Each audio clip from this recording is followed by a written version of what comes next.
Alors justement, cette grève du 5 décembre, devraient y participer les employés des employés de la SNCF, pas forcément tous, de la RATP, mais aussi des étudiants, des avocats, des enseignants, des syndicats de police aussi.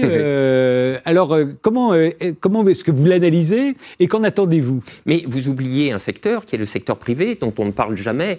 Et pour cause, les salariés du secteur privé vivent dans un tel état de chantage à l'emploi, ils sont si constamment et chroniquement terrorisés par l'idée de perdre leur emploi au moindre pas de travers, qu'ils sont silencieux, ils ont peur, on peut les comprendre, mais à mon avis, il y en a beaucoup qui n'en pensent pas moins. Bon.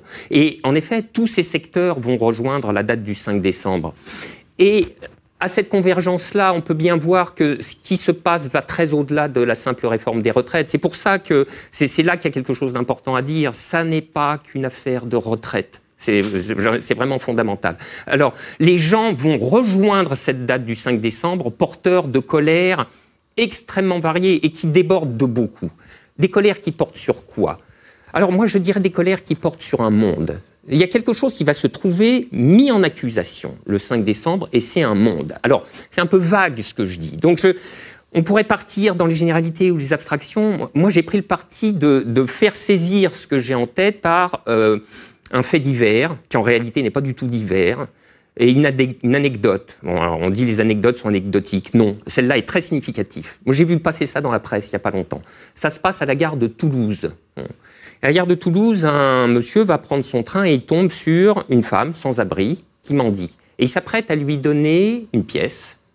Il n'a pas le temps d'esquisser un geste que la police ferroviaire lui tombe sur le paletot. Et elle lui tombe sur le paletot parce que la mendicité est interdite. Et pourquoi elle est interdite? Parce que les grandes gares, comme Toulouse, moi j'étais à Rennes il n'y a pas longtemps, à Paris, la gare du Nord, mais toutes les gares, sont transformées en centres commerciaux. Si vous voulez, on ferme les gares de province, et puis les grandes gares, on les transforme en centres commerciaux dans lesquels, accessoirement, des trains passent.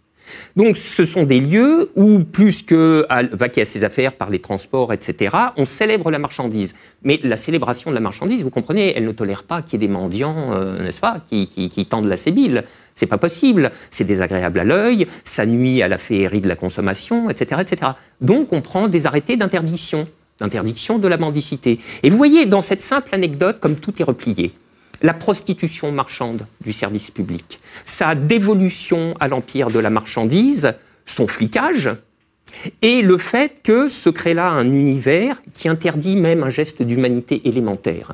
Voilà. Eh bien, ce monde, il a l'image de la gare de Toulouse. Ça fabrique un univers inhumain. Et c'est ça, à mon avis, qui fait sortir les gens de leur gonds, en plus de toutes les difficultés matérielles qui les accablent.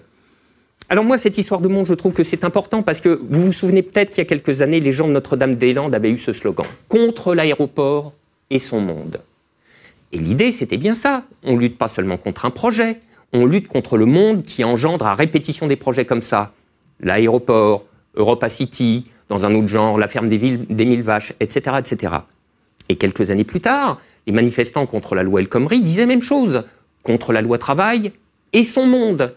Car à la fin, si vous voulez, on a affaire année après année à des projets, moi je ne veux même pas les appeler des projets de réforme, c'est des projets de démolition, il faut leur donner leur nom, à des projets de démolition qui se succèdent en avalanche et on essaye de les parer les uns après les autres. Mais il faut regarder du côté de la structure génératrice, c'est à elle qu'il faut s'en prendre. Moi, ça m'a fait penser à...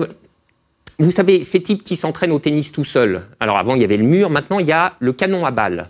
Voilà, la machine, un grand réservoir, on verse un seau de balles, puis ça tire les balles, automatiquement. Mais alors ça varie, un coup à gauche, un coup à droite, un coup volé, un coup fond de cours, etc. Et puis le bonhomme, il cavale après les balles. Ben, nous, on est exactement dans la même position. Sauf que lui, il fait ça pour son plaisir. Et que nous, on s'épuise à courir après toutes les balles. Alors, c'est avec ça qu'il faut en finir. Vous voyez, on n'en finira jamais de courir après les balles, donc il faut faire pivoter notre stratégie. Alors, pivoter notre stratégie, c'est...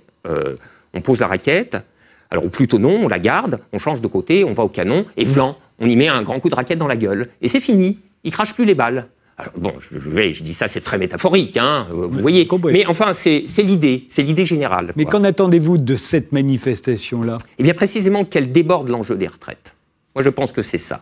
Je pense que c'est ça l'enjeu stratégique. C'est de déborder l'enjeu des retraites et d'inclure la question des retraites, qui est évidemment est tout à fait centrale, de l'inclure dans un paysage politique plus vaste, dans lequel elle n'occupe qu'une place. Et ce débordement, en fait, d'une certaine manière, mais on en parlera peut-être tout à l'heure, mais d'une certaine manière, il rendrait hommage à ce qui s'est passé toute l'année précédente avec les Gilets jaunes. Ça commence avec une taxe gasoil, mais c'est pas de ça qu'il s'agit. Ça, c'est pareil, ça commence avec les retraites, mais ça n'est pas que de ça qu'il s'agit. Les Gilets jaunes, très rapidement, se sont mis à poser des questions d'une très grande ampleur, extrêmement vaste. Il faut opérer le même mouvement de généralisation des enjeux politiques, car c'est la période qui l'appelle.